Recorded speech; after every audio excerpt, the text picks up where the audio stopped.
Hey pals, this is Kyle. Welcome to WP Roundtable episode 167. Today we've got a super special guest with me, Mr. Morten Rand-Hendriksen. How are you doing today, Morten?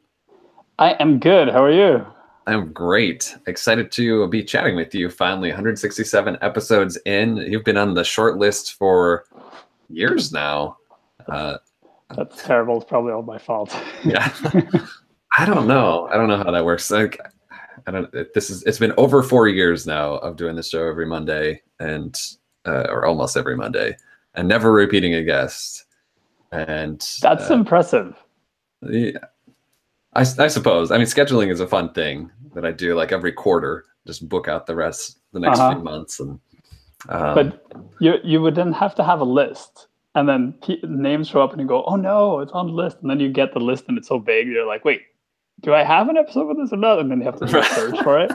This is an interesting challenge. Yeah, I'm pretty good about that, but there have been a couple of people where I had to be like, wait, were you on the show already? Years ago. And I don't often invite people on that I haven't met in person before. And you and I have basically crossed paths a couple times at some events. Yeah. Before. But anyway, Morten is a trainer at Lynda, and you have been for a while. We'll talk about that in a few minutes. First, we're going to just share our quick picks of the week, just part of the show where we drop something that we think is relevant and useful or worth experiencing. Could be a new brew or blog post or plugin or just whatever is relevant on your mind that people like should know about. And often for me, it's just like the latest cool blog post that really got me thinking. And I really liked this blog post that I pinned the other day called Activist Engineering by Matthew Biscoff. And he's a software developer in New York. And it's a pretty good post that I didn't read very recently, but I did pin it and say, this is super good, resonated really well with me. And I encourage, especially developers, take a look at it.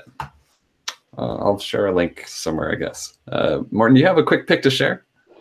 Yeah, so there's something that popped up yesterday, the day before, in my Twitter feed, just at random. And I have not tested this. I have no idea how it works. I've just seen a video of it, but it got me very curious. It is something called Gutenblock from Tim Arney, who goes under the Twitter GitHub handle Crossfield. It is, like it sounds, a kit that allows you to quickly build Gutenberg blocks. Now, there's another existing one out there from Ahmad Awez called, what is it? Build Gutenblocks? Something like that. Right. I don't know. I think it's catchier than that. Yeah, I'm doing it a disservice by create Gutenblock. And this new thing, just called Gutenblock, looks to me from a video demo by its creator, so you got to take it with a pinch of salt. It looks more straightforward, and he has some comparison stuff in there in the GitHub repo that kind of outlines what it has and what the other one doesn't have. And I think these two tools show a clear trend towards something that we'll see a lot more of, which is Gutenberg itself is quite complex, and building blocks for Gutenberg, although tempting, is quite complex. So I think we're going to see a lot of tools pop up that make that process easier. I feel like Create Gutenblock was the first one. And this new thing is a refinement and iteration on that same idea. And I'm expecting that, at some point someone will make the same thing, but they'll put a GUI on top so you can actually do it inside WordPress. Right. So it's exciting to see this kind of evolution within the community on something that is still so fresh. So I'll give you a link to it. It's a GitHub repo. Good. Yeah, that does sound awesome and encouraging that like other little frameworks for doing this are coming into existence, because from what I gather, I haven't spent much time fiddling under the hood and attempting to make blocks, but from my extensive reading, it sounds like it's a big step from what most of us are used to, doing things like registering a short code in a single line, beginner stuff like that. That is like arguably too easy, so easy that it causes problems in old WordPress. There's a bit more to it than that now. Yeah, there's a little bit of JavaScript on Yeah, well, so it's doing it without one of these frameworks is it's a bit of work. There's some effort, there's some complexity, a lot of learning involved, and I think WordPress has had some experiences in the past with things kind of like this, where core lacks somewhat of an interface, an API for accomplishing something like this. And out in the wild, plugin developers create and use something, and it grows in popularity. And I'm struggling to think of the best example, but I've seen this before. Custom post types. Custom post types, yeah, sure. Example. That's a great example. And eventually, like, here, make one. You just need to write 200 lines of code and fill in like every single possible label and every help label and everything else by hand. Right. And then you get this thing that says the name of new post type. That doesn't show up on the front end unless you do something else as well. Right. Yeah. Thank you. Good example. And so, like, we can hope that if history teaches us anything, at some point, core will adopt something along these lines. It makes the process a little simpler. So that's why I think this is exciting. When you see things just pop up out of the woodworks, and you're like, "Oh, awesome!" Someone like took an idea and made something, and then someone else took that something and made something else out of it, and then we get progression and evolution and iteration. Right. Yeah. That's a really cool way to contribute in some way to, not directly to the project, but to the process, where core is working hard on making Gutenberg actually work, and eventually getting to this, making it easy to interact with as a developer. But sure. Let's talk about your background, Morten. Let's get people up to speed a little bit. I've listened to a few interviews with you and seen you speak and so on. And you can give the short version if you like, but we'll try and get any new viewers up to speed on how you got where you are. Let's start at early stage in your career, before you really had anything going, but you did have some ambition. Young Morten is thinking this is what I think I want to do with my life, and this is how I think I'm going to try and get there. So take us to that moment and describe this vision and your plan. You're assuming there's a plan? Sometimes there's got to be something. Random. There's got to be a sentiment. There's got to be. I can tell you the story from the point where I fell into my current job, which is to be an educator, and it was as random as it could possibly be, because I'm one of those people who's had a million different hats. And one of my friends in university, she was like, "I want to see your resume when you're 30, because I bet you there's 30 different jobs that just go span a full gamut of all, and they're not going to be connected in any way." And I think she was right, because I've had a lot of different jobs. So I was working in television, doing the graphics that appear on the lower third of the screen, and making when I started, it was just static graphics, and then it became animated graphics, and then it became fancy transition stuff that came in, and and I was doing that kind of stuff, which is very interesting and really challenging because it's TV. So there are all these strict limitations on what you can and cannot do. You have the title safe area inside the TV screen, because different monitors, the CRTs, would cut the screen differently, and then you have colors that are safe or unsafe, and certain color combinations you cannot use, certain color brightnesses you cannot use. It's a lot of intricate, really complicated stuff. And this was pre-HD. So you're also working inside the NTSC environment, which is very small and very blurry, and yeah. So I was working in graphics on one of these local daily TV shows, which is like Wayne's World, except slightly better. Slightly less garage, slightly more TV studio, but not much more than that. And on the side, I was doing web development, and I was a Flash developer, so I was doing. Okay. I started using Flash in the very beginning when Flash just came out to do animations. I was making just cartoons basically. And then I realized you can make these interactive things. And then I started making these super fancy websites for people. And I made, Flash is this weird thing where you start in a graphic interface and then you end up just writing action script. So I got to the point where I would make an empty SWF file, so just a box of nothing, and then I would write like 1,000 lines of action script to make all this crazy shit happen. Oh, jeez. And then I was invited to this Microsoft event at a local bar, because my wife was doing video blogging at the time. So she was invited. I was invited along with her. And then at this event, there's this guy. His name is Paul LeBurge. Still works for Microsoft Canada.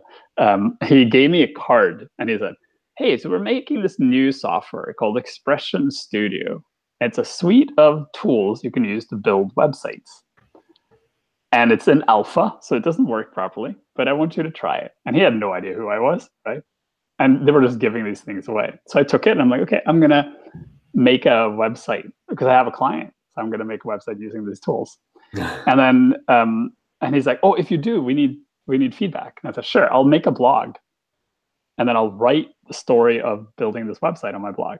So if you go to my blog now, so if you go to morten.com, MOR10.com, and you make your way all the back to the beginning, you'll see that the first 10 or 15 posts are actually just me documenting working with Expression Studio and being like, hey, when I use the color picker, it picks the color of the calibrated color of the monitor, not the actual color in the design. So you get these mismatches. And when I write this, the application crashes. And when I do this, you get like a recursion so that the processor burns out. And I was alpha testing software live and just writing about it publicly. Yeah. Yeah, beautiful. that was my blog. Yeah. And then from there, some people from Redmond, I guess there were very few people doing this because it was so early in the software development process.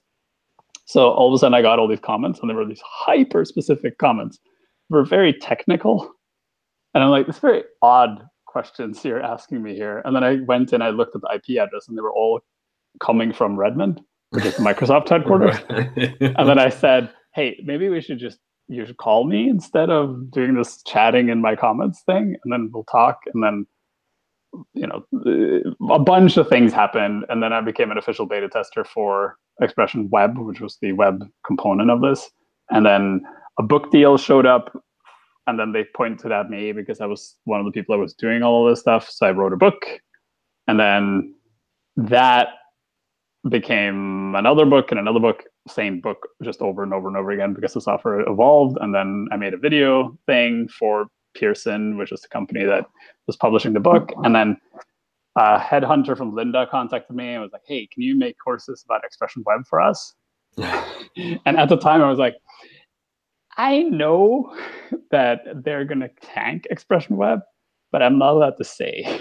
Oh. Because I was under NDA, and I was like, I already know when this thing is going to stop being developed, and putting any money into this would be very foolish. But I couldn't say that. So I'm like, I don't really want to do Expression Web because reasons. So maybe we should do something else. And then they handed me WordPress Essential Training, which was a course that wasn't seeing a lot of viewership and needed an update. And then I made that course, and within a month of its release, it had become the most watched course on lynda.com. And then from there, I basically was like, oh, people want to watch these things about web development? I can do that. So there was no plan. It was just, I like when I do things, like when I develop code, like right now I'm working on this big project that you'll hear about. I just can't talk about it right now. And a lot of what I'm doing in this project is stuff that I've either never done before or stuff that is so new that there is no documentation for it. So it's like you go, I know this thing exists, have no idea how it works. I'm just going to try every possible thing I can do and see what happens, and then see how many times I can break it, and then try to make sense of it so that I can go to someone else and explain it. Fun. And I always try to figure out, like, when I started, what would I, or if I started this in this industry today, what would I need to know, and what would be the best way of obtaining this information? And that's how I make courses and write articles and everything. I'm always trying to figure out, explain this to people in a way they understand it. Or rather, explain this to myself 2 years ago in a way that I would understand, so I wouldn't have to sit there and break things to make it work. So the course offering was not your first exposure to WordPress, was it? No, I'd been building WordPress sites for several years before that. Like I said, I built Flash sites for a long time, and they were very fancy, and they were really cool, and they were unmaintainable. Just really difficult to maintain, because I don't know if you remember, but Flash is a compiled language. So you would make an entire thing, and then it would like save to SWF, and then it would save out one or more files. And then anytime you made a change, you'd then have to go and mess around with the actual files to change them. And then there was a way you could make standalone text files or image files that would then get pulled in, but then you would work in some sort of crazy format like XML or something like that. So I didn't have a way of making sites that I didn't have to maintain. And it was really frustrating, because I wanted to build new websites and do the fun stuff. I didn't want to maintain people's websites. So I started looking for solutions that would allow my customers, once I built their sites, to, add stuff and edit text and add images and everything. And I started playing around with Mambo, which is the precursor to Joomla. Right. And Mambo was a mess. And then I went to Joomla, and Joomla was great, except at the time, if you build something around a module and then you took the module out, the whole site just exploded. It was like this truly horrible experience for a client to have a site that looks fine, and they go, "Ooh, I want one more of those things." Click, and then everything dies. And then they call me and they're like, "What?" And I'm like, "What the hell did you do?" And I have to go into the server and find out in the database what they did, and then remove lines. So I moved to Drupal, because at the time Drupal was like the thing to do in Vancouver. All the agencies were doing Drupal. If you didn't do Drupal, you weren't a professional developer. It was very Drupal focused. And I felt like I was driving a tank and trying to kill ants with it. It was just such an enormous application to do these very simple, small websites. And then someone at some point was like, "Hey, you should check out this WordPress thing." And I said, "Is this like movable type?" And they're like, "Yeah, except it doesn't cost money." And I'm like, "Sure." And then I started messing around with WordPress, and it was just this instant like, aha, this is the thing that my clients will understand. And then not only that, but when you're in WordPress admin, apart from the theme editor function, which wasn't there at the beginning, there is nothing the user can do to destroy the site. Right? The worst thing they can do is publish terrible things, but then they can go and fix it again. It gives you a safe environment to work in, or it gives my clients a safe environment to work in. And that was like okay, this thing, I can build something with it, but more importantly, my clients can use it. Yeah. And that's still the case today. That's great. And amazing. The software has been able to do that for so long.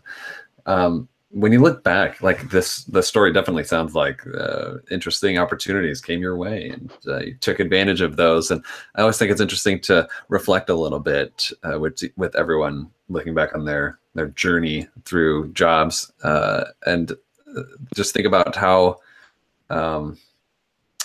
much they were driven by deliberate goals and a plan, and how much they were responding to opportunities that came along. And I wonder what, when you look back, what role like your specific drive and goals and desires out of your career, how much was that a driver in some of these changes compared to just the chance opportunities that popped your way? I think in the beginning, it was very much chance based. I was in a space where, like, just so you understand where I came from, I literally spent my university year studying philosophy. Right. So I have a degree in philosophy. That's amazing. Analytical philosophy. I'm very good at talking people to death about things they have no interest in whatsoever. If you want to go into a 8-hour talk about epistemology, I'm all yours. And then from there, I was like, yeah, I saw all my friends who were philosophers get jobs like cab drivers and tram drivers and security guards, and it was kind of funny because they were all like, I have found my calling in life. It'll be to do a remedial job and then spend all my time reading philosophy. Okay. Right? In the hopes of at some point becoming a philosophy professor, which there are so many professorships and so many people, right? Right. And like, not to knock any of the jobs they did. It was just funny because they would be like, they would get this enormous education and then deliberately choose to do a job that had nothing to do with what they were doing. And I was like, I want to be in politics because that is the place I can use philosophy the most. So I dove headfirst into politics, and I was in politics for 3 years, and I realized this is making me a very bad person. So I need to not be in politics. I need to physically remove myself from the situations. I moved to Canada so that I had no way of being involved in politics because I was in a foreign country. And then I started volunteering at this TV station because I'm always, I watch TV. TV is cool. Yeah. I want to work in TV. And it was just this, random things. I got bored. I was doing a lot of photography. I wanted to make a website photography, and then I had someone who said they would build a website for me, and I designed something, and they gave me what they thought was what I designed, which it wasn't. And then me, being an arrogant bastard, was like, you don't know how to do this. I'm going to figure it out. And then I realized, this is super hard because this is like pre-CSS. And then I had to figure out how to do. That's how I fell into Flash, and it was all this very, like, I guess there is a thread, but there was no way you could have asked me back then to tell you what that thread was. So everything strung together in a way that made it to a point, but there was no plan in place. And then when I realized the combination of working with tools that allowed people to control their own presence online, and then like helping to build the tools and also helping the people who use them to truly understand what they're doing so that they have not only control over their own online presence, but actually understand what they're doing, is rewarding to me. Not the, I don't actually, this sounds empty, but it's not. I don't really care if people credit me for that. I just want them to have control, right? And whenever the best feeling is when you have someone who's struggling with something, and you can sit next to them and help them walk themselves into understanding what it is. That is what I like the most about it. And helping to build the tools that allow people to organically figure out how to do things and figure out how they fit into their life, so that the tool becomes something that wasn't imposed on them, but something they chose because it helps them. And the web, to me, is that. All of it is this open platform where you come in and you say, I want to do this thing. You can teach yourself to do it.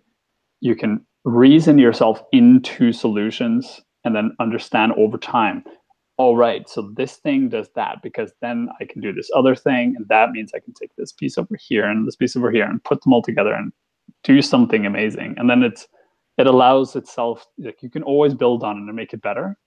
But even if you just spend 10 minutes, you can make something, and it is something profound because it's something that lives on the internet that other people can access all over the world.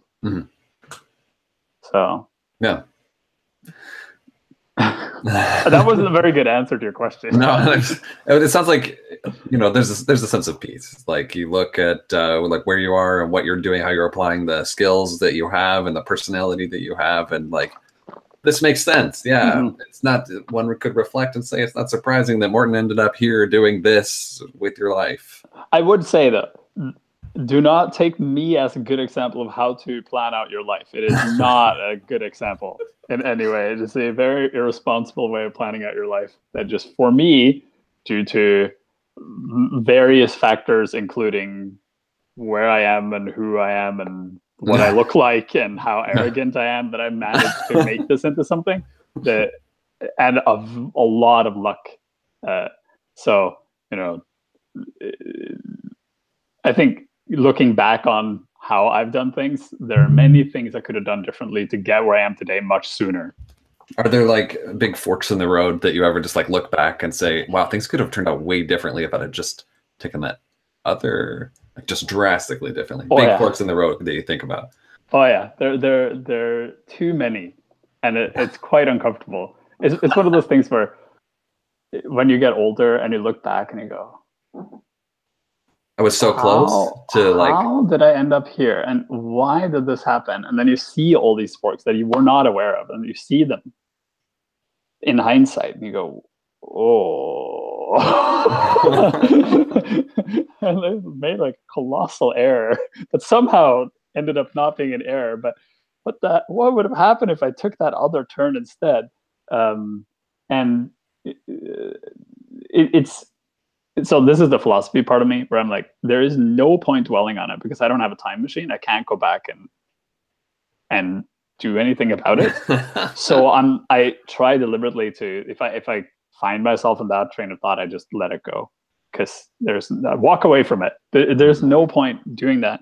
But like I said, if I had known that I wanted to do this, if I'd known that I wanted to be working on the web and teaching people how to work on the web, there are many things I would have done differently.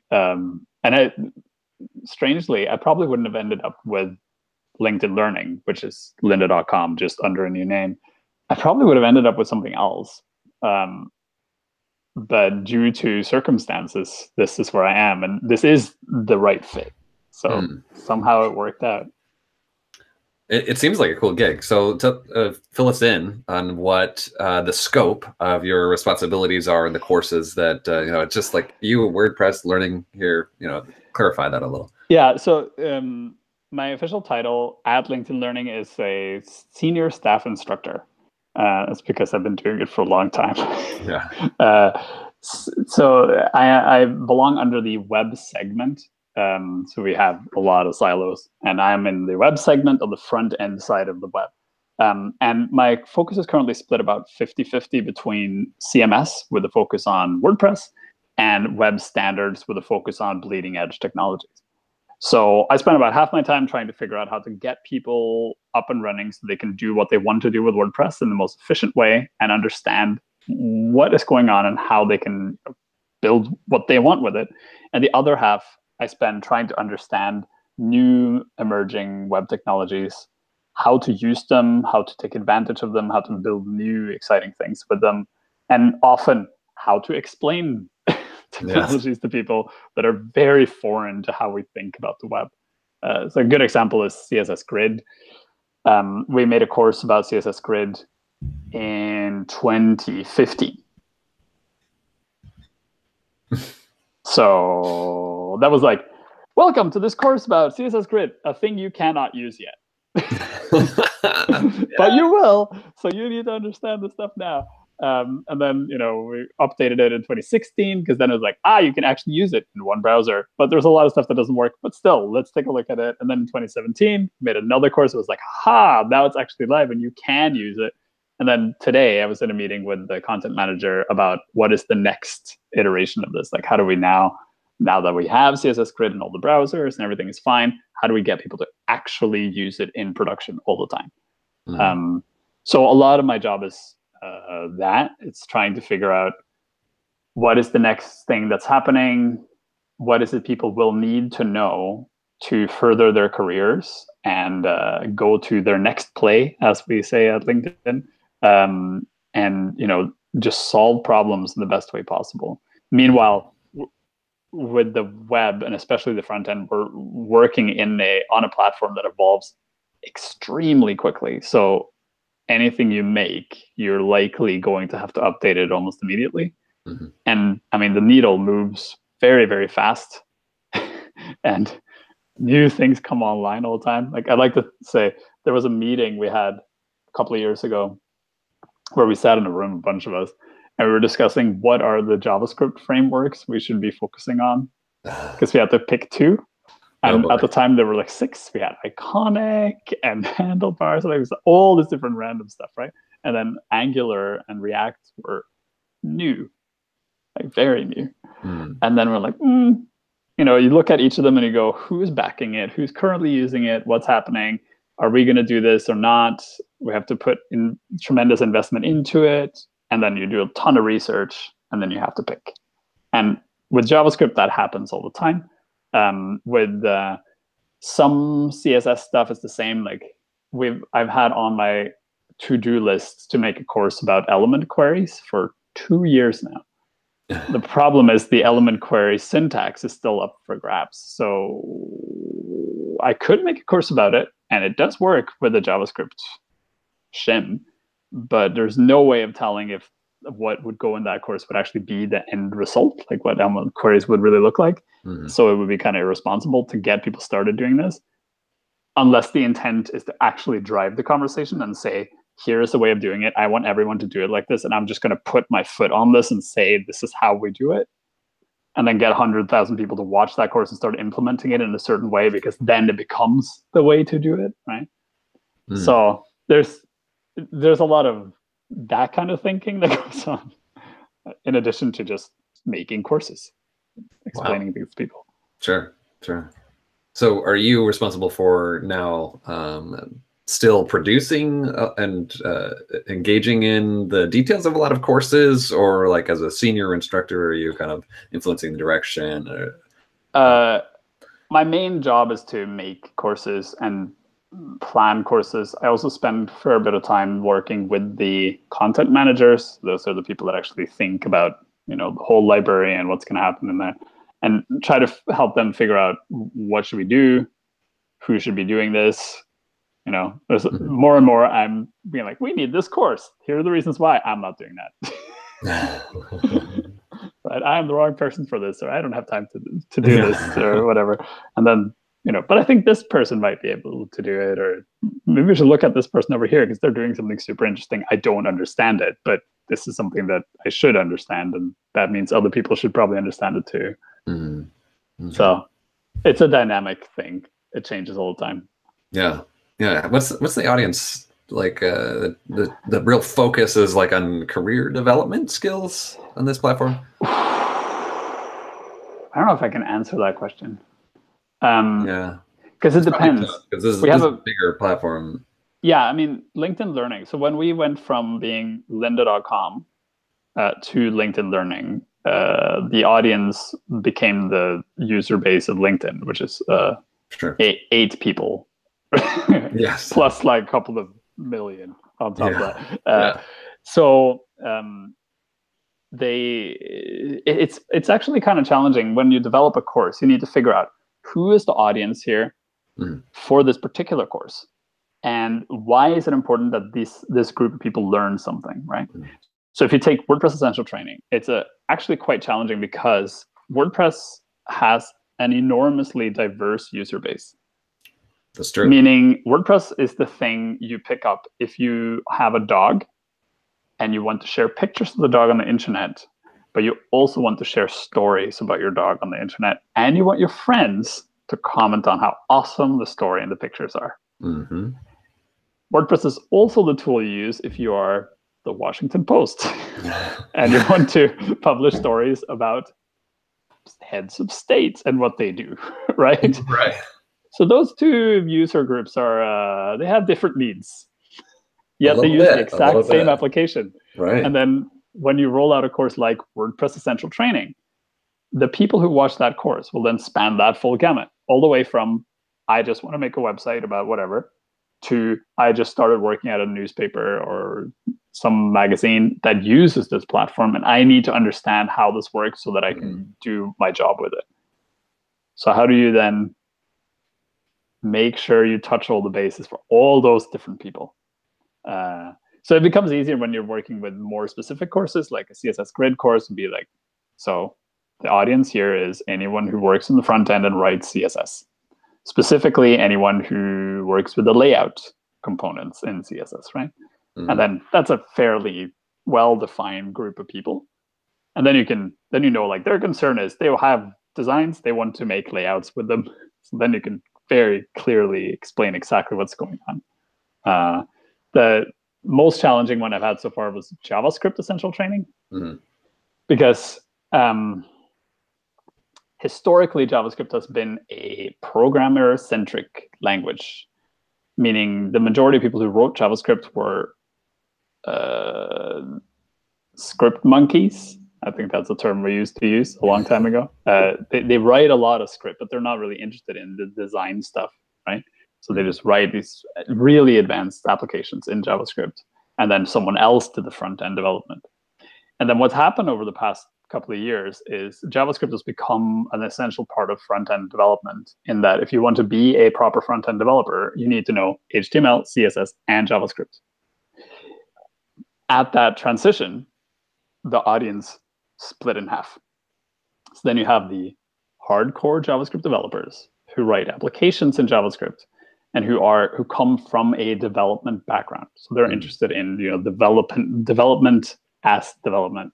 And then you have the front-end developers who often come from a more design background. So they will often come with CSS and HTML, and then they need to understand the interactive layer of JavaScript on top of that. Sure. And talking to those two audiences at the same time is tricky, because one is very interested in the technicalities of what's going on. The other one is very interested in trying to get something to happen on a screen, or some interaction to happen.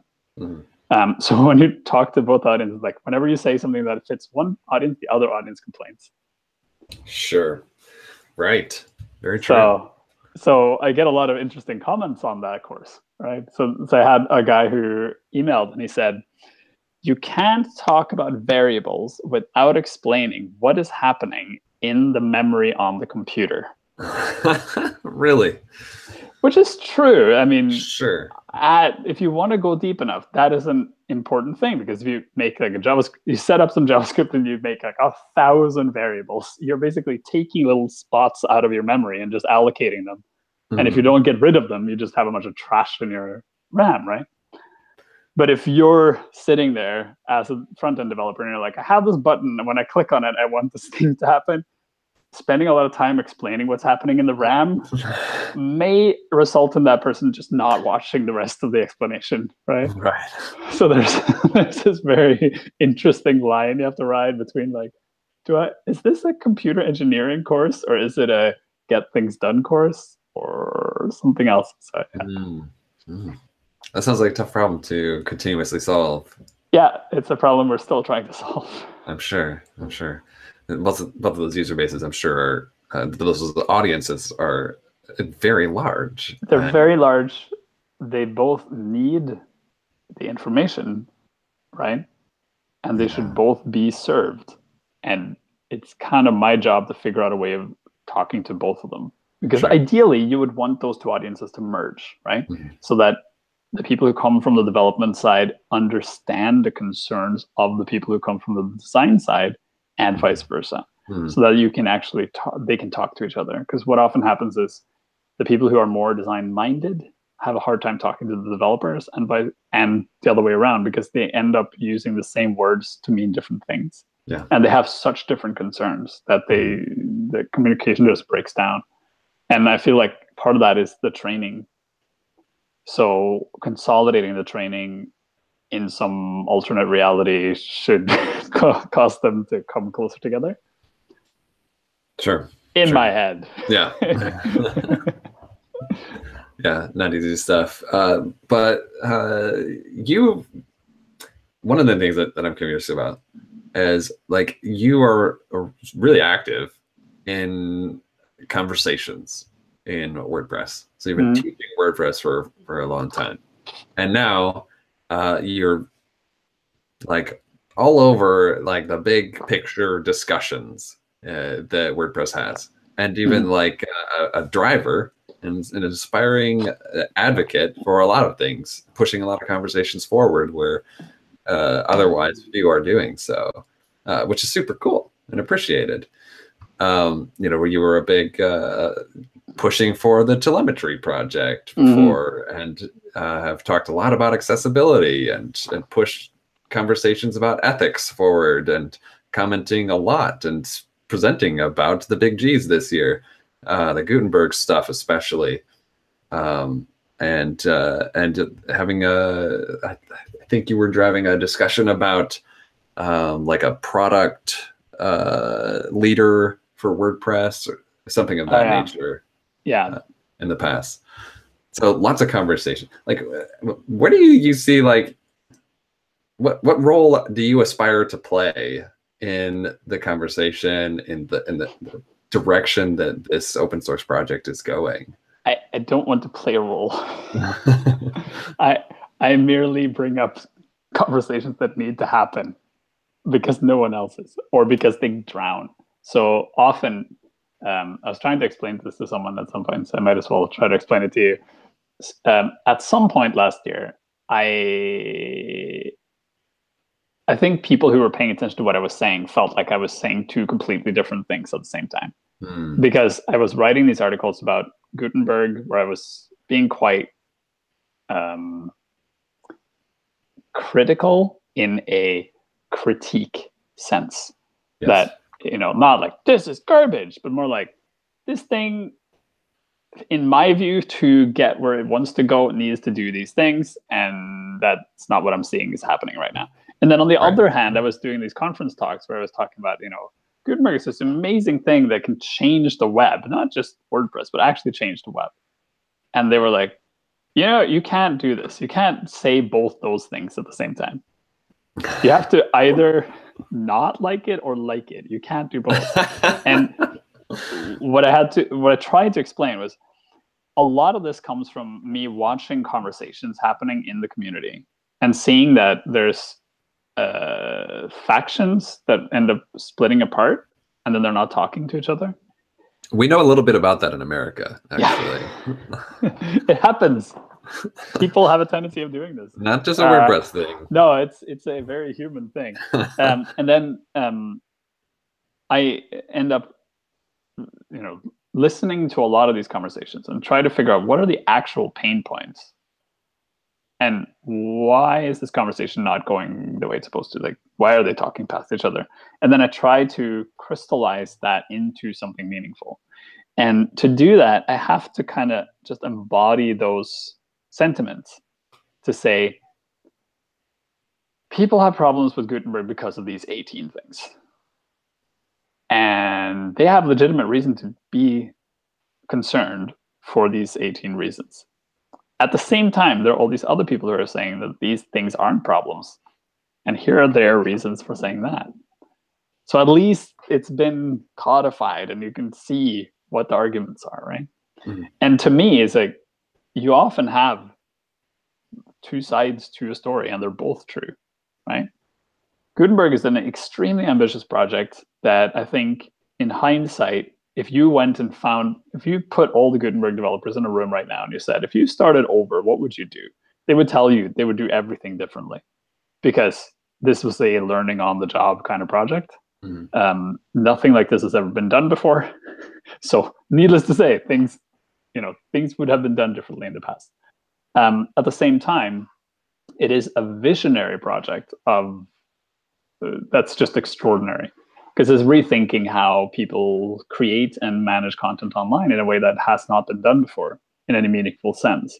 And there are lots of examples of people kind of poking at the idea that Gutenberg has, this idea of blocks, but then never getting further than, ooh, you have a little box here and you can make some property changes to it. But it's never gone beyond that. And the Gutenberg project is taking it in this enormously different direction and really thinking big. And then you got this collision between truly large innovative thinking and making it up as you go along, which causes some problems, right? Which is why if you go to the Gutenberg repo today on GitHub, I'm sure you'll see like 660 issues, and why the thing is still going in development, what, a year and a half after it was supposed to be out, right? And will probably still go for a long time before it comes out, hopefully, because there's still a lot of issues that need to be resolved. And that's not a bad thing. And, you know, you're asking, what do I see my role as? I think my role has become one of the people who just asks questions very loudly so that someone has to answer them. And I think, at least for the Gutenberg team, they've realized that I'm not doing it out of malice. I'm not asking difficult questions because I like asking difficult questions. I'm asking them because I think it's important that this conversation is surfaced. For instance, there was around Gutenberg, there was a lot of confusion around just what it was. Like, who is this for? Why are we doing this in the first place? And a lot of people that were saying Gutenberg should be a plugin. It should never be in core. It should be an optional thing. So I saw that as an opportunity to say, well, first of all, no, it can't be a plugin because this re-engineers WordPress at core. But to understand why that's important, you need to understand the grander vision of this and where it's headed. It's not enough to say this is a content editor replacement. It's actually something altogether different. So that was my conference talk. And then at the same time, there is a genuine lack of direction in the project. That means if you talk to all the people that work in Gutenberg, they all have an idea of a direction, but it was never written down and shared. So I made this issue in the Gutenberg repo that just said, where's the roadmap? Where's the direction? Where's all this stuff? And you can see it has like 60 people talking in it and a bunch of stuff.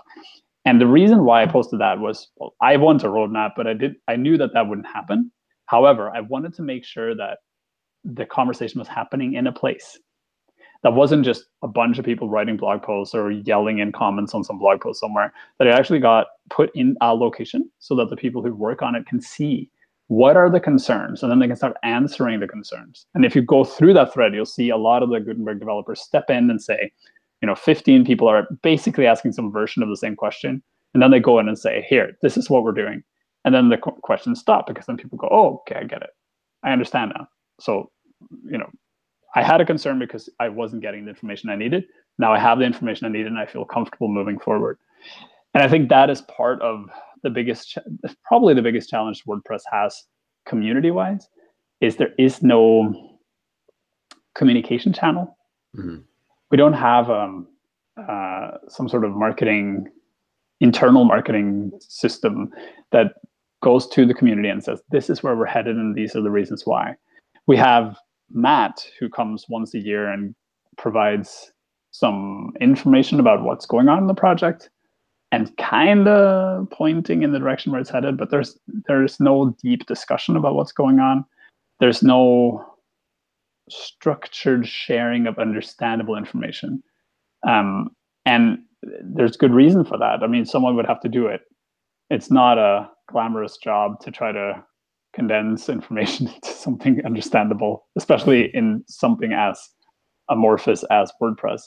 So I try to, when I see flashpoints that are not flashpoints, that are just miscommunication or lack of communication, I try to surface that the best way I can, or just use my position in the community that somehow has, for whatever reason, some people listen to me. And then I'm going to use that privilege of having people listen to me to actually push the project forward. Like with accessibility, I bring it up again and again because people listen to me, or at least say, oh, he's saying something. Hey, there must be something we should listen to. So therefore, I'm like, okay, well, if you're listening to me, I'm going to just scream accessibility in your face until you do it. Yeah. Well, at the same time, our community is well served very well by having someone leading by example with constructive discourse. Just like, yeah, I guess that's a good just demonstrating how we should communicate these things and where, and that, you know, there's nuance here. One can critique while being in favor of a project. And, so my mom has this, when I was growing up, I have two younger brothers, and she, you know, we were typical kids. We were quite harsh. And my mom always said, criticism that's not constructive is destructive.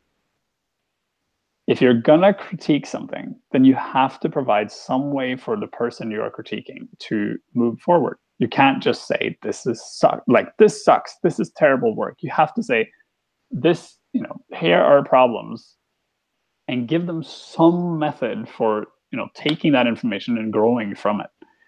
Because if you're just complaining, then it becomes very easy for the person you're talking to just take a defensive stance and say, you know, that's your opinion, I don't care, or you're just attacking me. You see that a lot online, that conversations tend to veer off from substance to subject. Like people start attacking the people rather than what they have done. And at that, the second that happens, the conversation falls apart. And then you're no longer in a constructive discourse, you're just attacking people. And it's hard to realize, like, I do that sometimes. And I catch myself, and then I have to like go in and be like, no. To be clear, I'm not actually going after you as a person. I'm just miscommunicating this, right? And I think the web community would be well served in spending time trying to figure out how to have these constructive critiques of its own work. In the same way that I read an article not too long ago where someone was talking about how design, like the design space, doesn't have proper public critique in the way that many other similar fields do.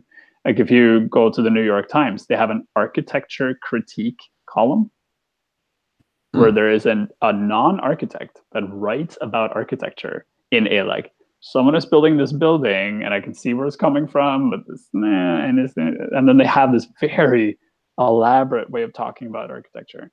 And when it comes to design, there's no such thing, right? There's no culture of constructive critique of work. And then it becomes very easy to take critique personally. So I teach at a design university. I teach interaction design. And the students at the design university actually spend a fair bit of time just critiquing each other. Literally just saying, here are the 18 things that are wrong with the thing you just built. So that the students get used to getting critique and then taking it and doing something with it. Because people criticizing your work is not easy, and you actually need training to make that happen. How novel. That sounds extremely useful. And I'm having to table a handful of questions and topics at this point because we're kind of winding down on our hour here. Unfortunately, there are other things that I was really hoping to touch on, but I do appreciate a lot of what you touched on, and do think that you're doing a great job as a model for, you know, raising hard questions and doing so in a respectful way. And you know, our community could use more people stepping up in that way, standing for the topics that are really important, that are maybe underappreciated, and really setting the tone of the conversation as much as possible. If that's the only thing I achieve in this community, is encouraging people to voice their opinion in a constructive way, then I'm happy.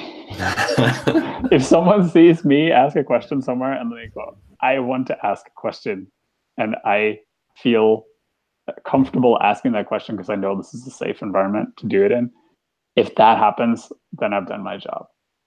And that goes out to everyone who listens to this. Every single question actually matters, and every opinion matters. And this is one of the few communities where people will actually listen to you. You won't get shouted down. I've never, in my many, many years in WordPress, I've never, ever experienced someone getting shouted down at a conference or meetup or anywhere else. I've gone to other conferences and I've seen that exact thing happen. Wow. We are in a community that's very it's a kind community that respects people, and that means this is a place where you can stand up and let your voice be heard, and it will actually be heard. Mm-hmm. So everyone, if you have an opinion and you voice it in a way that is respectful to everyone and is constructive, then you can help make amazing things happen. I had more questions, but I feel like that's such a great sentiment to wrap up on. So I'll throw my final couple things at you. What's on your calendar, Morten, where people might bump into you in person this year? I am going to WordCamp Europe, which is in Couple weeks. June. Yeah. I'm doing a talk on ethics in web design, which is a topic I care a lot about. Going back to my roots, talking philosophy at a web conference. It's very Amazing. exciting. I've been wanting to do this talk for many years, so I'm very excited that that's finally happening.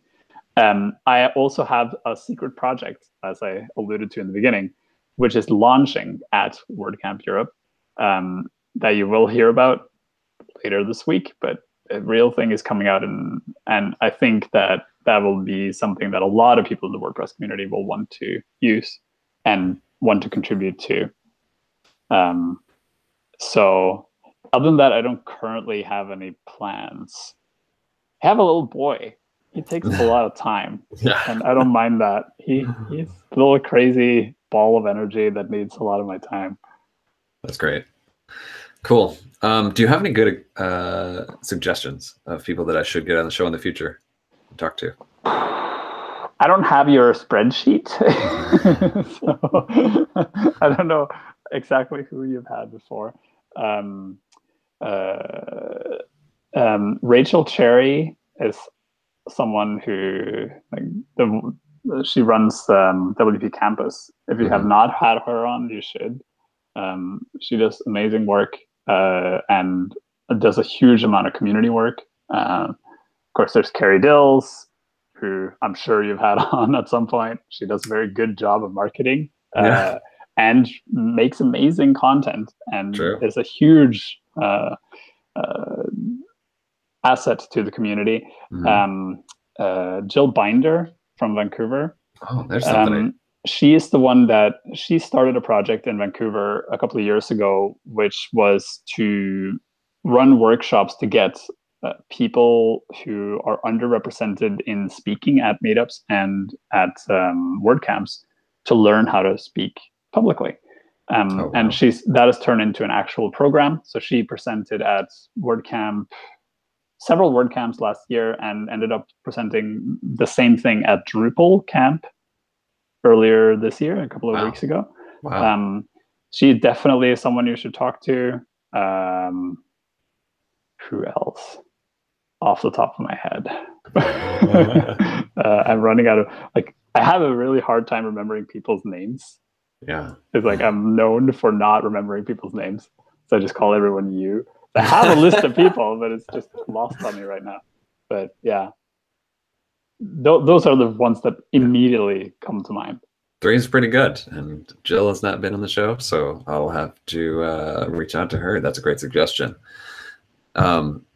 All right, that kind of wraps things up. I want to let you carry on with the rest of your day, and I'm going to go have some dinner with my wife and daughter. And Morten, just thank you so much for a great conversation. I wish we could have a part 2. That would be really cool, because we just scratched the surface of some of these topics. For sure. And you'd be breaking your rule. I would be. Yeah. I'll come wearing a hat and glasses and a mustache and be like, I am More 11. Morten. This was great. I truly appreciate you taking the time to talk to me.